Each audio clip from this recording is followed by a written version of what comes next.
Құлын, бұзау және бота. Ертеде құлыншақ, аттың, биенің құлыны. Бұзау, сиыр бұзауы, түйенің ботасы, үшеуі дос болыпты. Бірде бұзау бұталар мен ағаштардың жапырақтарын жұлып жеп жүреді. Оны құлын көріп, ағаштың бұталарын жейді. Ей, бұзау, сен не істеп жүрсің? Деп сұрайды. Бұзау, жапырақ жеп жүрмін. Деп жауап береді. Құлын, оны көріп тұрмын. Неге жапырақ жейсің? Деп тағы да сұрайды. Жеуге болмайды ма? Деп таңданады бұзау. Құлын, ой, сен тамақтың дәмдісін білмейді екенсің. Бұзау, білесің бе? Онда айтшы, сен үшін не дәмді? Құлын, тырбық шөп. Тырбық деген биік емес, аласа жатаған екен. Сосын, охо деп күледі бұзау.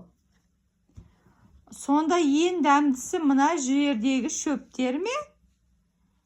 Солар деп ашуланады құлын. Бұл шөптер өте дәмді. Өте дәмді.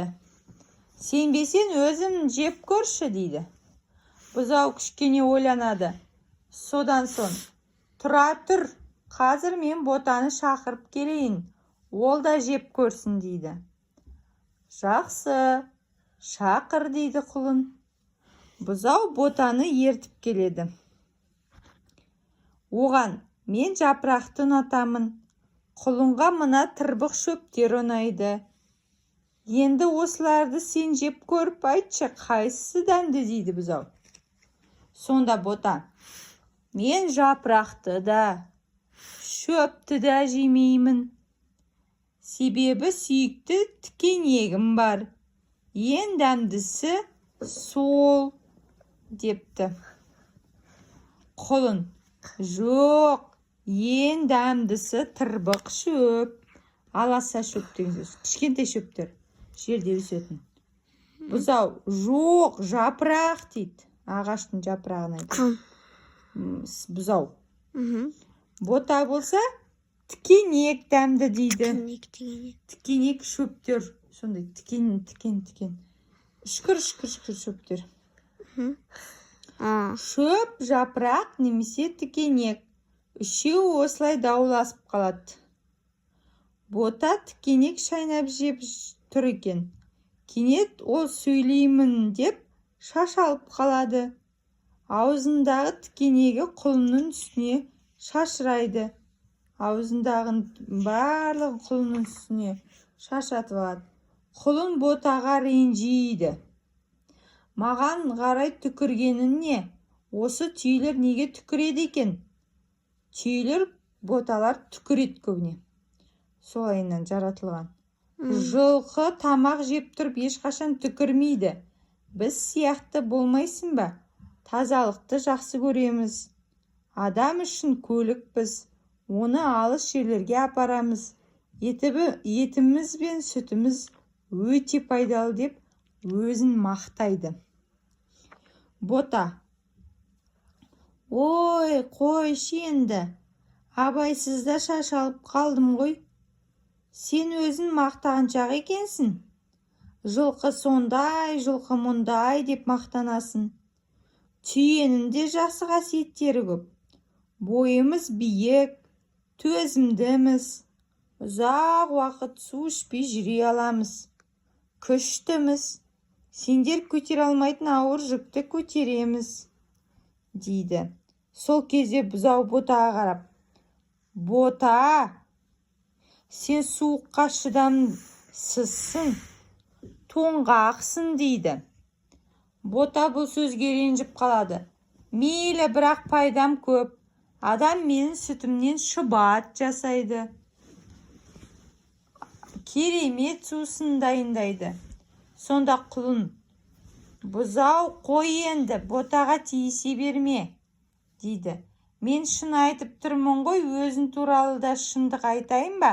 Сен ыстыққа шыдамайсың, тамақ талғайсың деп бұзау енді құлынды ренжітеді. Ал өзің туралы шындықты неге айтпайсың, дейді құлын бұзауға. Осылайша құлын, бұзау, бота үшеуі дауласып тұрып, күннің батқанын байқамай қалады. Енді олар кері қайтады. Бірақ қараңғы түсіп кетіп, қораға жете алмай, далада ұйықтайды. Түн ортасында бота оянып кетеді. Ұзын мойнын созып, алыстан көшіп келе жатқан қара бұлттарды көреді. Достарын оятады. Ұйқысын қимаған құлын мен бұзау тұрмайды. Ал бота жақын жердегі бір қораға кіріп ұйықтайды. Біраз уақыттан кейін жаңбыр жауады. Жаңбырдан кейін қар жауады. Суыққа төзімді құлын мен бұзау далада жатып ұйықтай береді. Таң атады.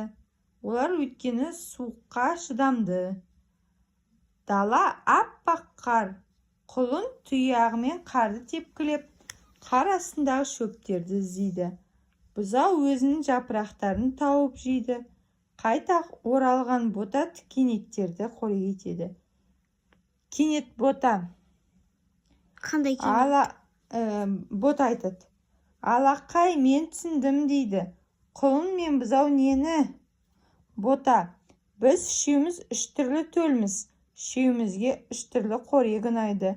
Үшеуміздің әртүрлі жаман және жақсы қасиеттеріміз бар. Бірақ бізге ортақ бір нәрсе бар. Құлын мен бұзау ол не деп сұрайды? Ол достық. Солай емес пе, дейді бота. Күлімдеп: иә, әрине де жауап береді құлын мен бұзау. Алақай, біз доспыз. Ешқашан ешкімді ренжітпейміз, дейді. Олар қуанып. Сөйтіп, бота, құлын, бұзау үшеуі енді бірін-бірі ренжітпеуге келіседі. Бірге ойнап қораға бірге оралады. Осымен аяқталды.